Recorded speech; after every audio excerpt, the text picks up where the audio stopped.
Hello and welcome. In statistics, you often hear about the line of best fit or the regression line. It has a very special property. It is guaranteed to pass through a specific point, the point of means. Today, we're going to explore exactly why that is. First, let's quickly review what a regression line is. Imagine you have a collection of data points that seem to follow a certain trend. A regression line is a single straight line that best captures that trend. It's drawn in a way that minimizes the overall distance from the line to all of the points, which is why it's also called the line of best fit. Everything begins with our data. In a simple linear regression, we have pairs of variables. For each x value, there is a corresponding y value.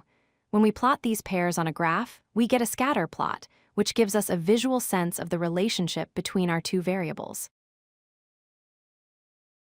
To find the center of our data, we calculate the average, or mean, for each variable separately.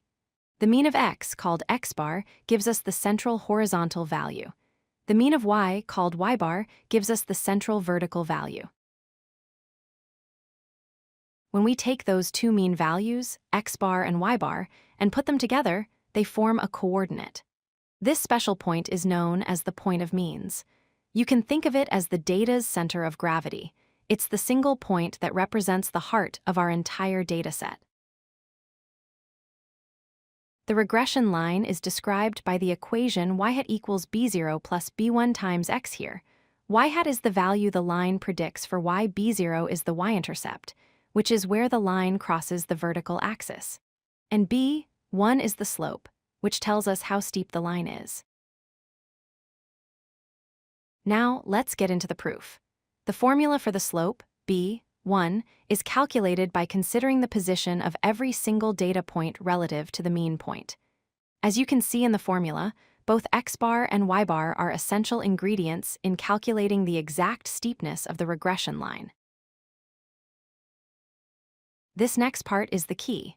The formula for the y-intercept, b0, is defined very specifically. It's calculated as y bar minus the slope b1 multiplied by x bar. This formula creates a direct, mathematical link between the intercept, the slope, and the point of means. Let's put the pieces together. We start with the intercept formula. b0 equals y bar minus b1 times x bar. If we simply rearrange this equation by moving the term with x bar to the other side, we get a new equation. Y bar equals b0 plus b1 times x bar. This arrangement should look very familiar.